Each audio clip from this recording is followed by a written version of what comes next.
নিচতলায় Azimpur commerce college ও Dhaka model school, দ্বিতীয় তলায় রনিত ইন্টারন্যাশনাল স্কুল আর তৃতীয় তলায় হোয়াইট হোপ কোচিং সেন্টার। নিচতলার আজিমপুর কমার্স কলেজের মালিক জাতীয় শিক্ষা ব্যবস্থাপনা একাডেমি নাইমের সহকারী পরিচালক শহীদুল ইসলাম। অফিস আর শিক্ষকদের রুম বাদ দিলে 4টি কক্ষে চলে প্রথম থেকে পঞ্চম শ্রেণীর ক্লাস। একাদশ, দ্বাদশ আর বিবিএর শিক্ষার্থীদেরও পাঠদান এখানে। 10 জন শিক্ষকের মধ্যে পাওয়া গেল মাত্র 1 জনকে। ঢাকা মডেল স্কুলে ছিল মাত্র 2 জন শিক্ষার্থী। বিবিএর 7ম সেমিস্টারের উপস্থিত 2 ছাত্রের একজন বলেছেন এই প্রতিষ্ঠানে ভর্তি হয়েই বড় ভুল হয়েছে। বিজ্ঞাপন দেখলাম যে বিজনেস ম্যানেজমেন্ট কলেজ নামে একটা কলেজ ছিল, এই তো ওইখানটায় গেলাম একদিন, যার পরে দেখলাম বললো যে এই ফ্যাসিলিটি দিবে। বললাম বেশ খারাপ, ভালো না। তোমার চোখে পানি কেন?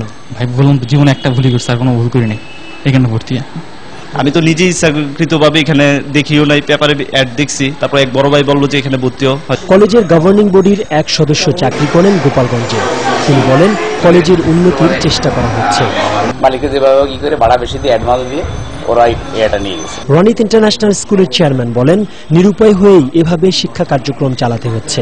এটা ভালো দেখায় না, এটা মনে হচ্ছে একটা মুদি দোকানের মতো, যে চাইলে একজন শিক্ষা প্রতিষ্ঠান দিয়ে বসলো। তাদের মনিটরিং করা যেমন প্রয়োজন, মনিটরিং এর পাশাপাশি আমাদেরকে একটু হেল্প করার প্রয়োজন। এমন পরিবেশে বেশি দিন সন্তানকে না রাখার কথা বললেন এক অভিভাবক। আমি নিরুপায় হয়ে দিয়েছি। আমার মনে হয় যে আমার মতো বাধ্য হয়ে প্রত্যেকেই এই কাজটি করছে। এই বিল্ডিং এর আশপাশে আরো কয়েকটি বিল্ডিং এ রয়েছে একাধিক স্কুল। এসব স্কুল প্রতিষ্ঠায়ও মন্ত্রণালয়ের মানদণ্ড মানা হয়নি। উপকূলীয় জনপদ কক্সবাজার, টেকনাফ, সেন্ট মার্টিন কিংবা উপকূলীয় জেলা পটুয়াখালী অথবা বরগুনা নয়, খোদ ঢাকায় শিক্ষা মন্ত্রণালয় থেকে মাত্র 6 কিংবা 8 কিলোমিটার দূরে এরকম একটি বাড়িতে 4টি শিক্ষা প্রতিষ্ঠান, যার মধ্যে রয়েছে একটি কলেজ, 2টি বিদ্যালয় এবং একটি কোচিং সেন্টার। খুব সহজেই বোঝা যায় এরকম একটি ভবনে 4টি শিক্ষা প্রতিষ্ঠানের শ্রেণী কার্যক্রম কি করে পরিচালিত হয়। সংশ্লিষ্টরা বলছেন নজরদারির যে কতটা অভাব রয়েছে তার প্রমাণ মেলে এ ধরনের শিক্ষা কার্যক্রম দেখেই।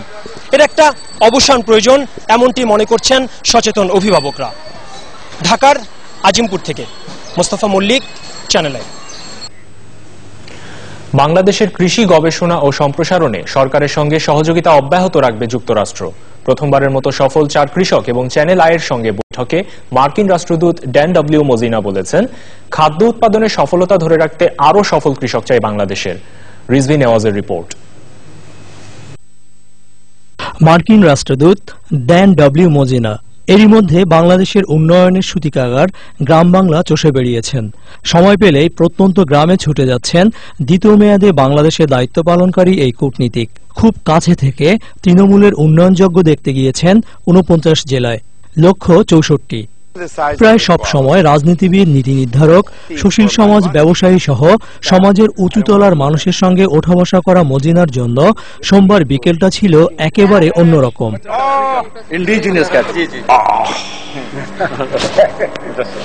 চ্যানেল আই এর কৃষিভিত্তিক প্রামাণ্য অনুষ্ঠান হৃদয়ে মাটি ও মানুষের কল্যাণে খ্যাতি পাওয়া সফল 4 কৃষকের সঙ্গে প্রায় 2 ঘন্টা কাটিয়েছেন মার্কিন রাষ্ট্রদূত।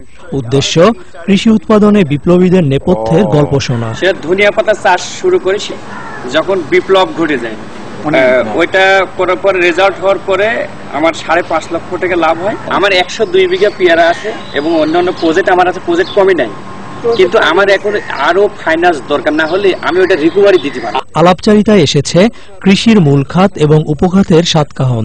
ভ্যারাইটি চাষের ভিতরে মাছ প্রধান, শিং মাছই হচ্ছে প্রধান, এটি বাজার মূল্য বেশি।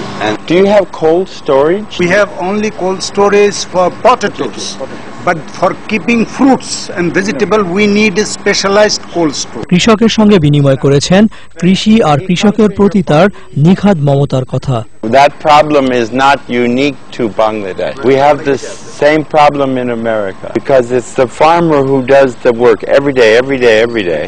And we say the middleman is the one who eats the money. মার্কিন রাষ্ট্রদূতের বাসায় সফল কৃষকের সঙ্গে আলাপচারিতায় উপস্থিত ছিলেন চ্যানেল আই এর পরিচালক ও বার্তা প্রধান শাইখ Siraj. You are talking about the Guthi urea, which already we also use. We have another technology is LCC, leaf collection, to reduce the leaf colored chutney. We have the technology. সাম্প্রতিক বছরে মার্কিন সরকারের সহযোগী সংস্থা USAID কৃষির উন্নয়নে যথেষ্ট সক্রিয়। Media, access to information technology all play a very important role. So I look forward to more work. সামনের দিনে কৃষি খাতে যুক্তরাষ্ট্রের অংশীদারিত্ব আরো বাড়বে জানালেন USAID-র এই কর্মকর্তা। So we haven't done the first রিজভিন আওয়াজ, চ্যানেল আই, ঢাকা। এবারে থাকছে গতকালের খবর। গুম হত্যায় জড়িতদের বিরুদ্ধে কঠোর সিদ্ধান্ত নিয়েছে সরকার। নারায়ণগঞ্জে 7 খুনের মামলার আসামিরা যে দলেরই হোক না কেন শিগগিরই তাদের তদন্তের ভিত্তিতে আইনের মুখোমুখি করা হবে বলেও হুঁশিয়ারি দিয়েছেন আইন শৃঙ্খলা সংক্রান্ত মন্ত্রিসভা কমিটির সভাপতি ও শিল্পমন্ত্রী আমির হোসেন আমু। শাহরিয়া হোসেন রিয়ার রিপোর্টে থাকছে বিস্তারিত। দেশের আইন শৃঙ্খলা পরিস্থিতি নিয়ে স্বরাষ্ট্র মন্ত্রণালয়ে আইন শৃঙ্খলা সংক্রান্ত মন্ত্রিসভা কমিটির বৈঠক। 10 মন্ত্রী, প্রতিমন্ত্রী এবং আইন শৃঙ্খলা বাহিনীর উচ্চ পর্যায়ের কর্মকর্তাদের বৈঠক চলে প্রায় 2.5 ঘণ্টা। বৈঠকে নারায়ণগঞ্জে 7 অপহরণ ও হত্যা মামলার অগ্রগতি নিয়ে আলোচনা হয়। পরে সিদ্ধান্তের কথা জানান বৈঠকের সভাপতি এবং শিল্পমন্ত্রী। দৃঢ়তার সাথে বলতে চাই যে এখানে যেটা সঠিক তথ্য এটা উদ্ধার করা হবে এবং যারা যারা এটার সাথে জড়িত এটার ব্যাপারে কোনো ছাড় দেওয়া হবে না এবং তাদেরকে আইনের আশ্রয় আনা হবে এবং যথাযথ আইনের মাধ্যমেই তাদের বিচার করে শাস্তি প্রদান করা হবে। এখানে কোনো দিকে তাকানো হবে না এবং এই ব্যাপারে সরকার অত্যন্ত কঠিন ভাবে সিদ্ধান্ত গ্রহণ করেছে। র্যাবের কর্মকাণ্ড বিষয়ে বিভিন্ন মহলের সমালোচনা নিয়েও সাংবাদিকদের প্রশ্নের মুখে পড়েন শিল্পমন্ত্রী। অনেকে অনেক অভিযোগ করতে পারে এবং প্রত্যেকটা অভিযোগই কগনিজেন্সে নেওয়া হচ্ছে। র্যাব তাদের নিজস্ব হয়তো একটা তদন্ত কমিটি করেছে, সুতরাং এই ব্যাপারে আপনারা নিশ্চিন্ত থাকতে পারেন। যার বিরুদ্ধেই যে অভিযোগ আসুক না কেন সেটা যদি প্রমাণিত হয় অবশ্যই সে আইনের আশ্রয় আসবে। একটি সংস্থা বিভিন্ন সময় বিভিন্ন রকম কাজ করে যে প্রশংসার অর্জন করেছে সেই প্রশংসা কিছুতেই ম্লান হতে পারে না 2-1 ব্যক্তির অপকর্মের কারণে আমি মনে করি। যারা নির্বাচন বানচালের ষড়যন্ত্র করছিল তারাই প্রতিশোধমূলক কার্যক্রম চালাচ্ছে বলে অভিযোগ করে আইন শৃঙ্খলা সংক্রান্ত মন্ত্রিসভা কমিটির সভাপতি বলেছেন সবকিছুকে আমলে নিয়ে নারায়ণগঞ্জের 7 খুনের মামলার তদন্ত চলছে। Shahria Hossain Riya, channel I, Dhaka. নিচ্ছি ছোট্ট একটি বিরতি, সাথেই থাকুন।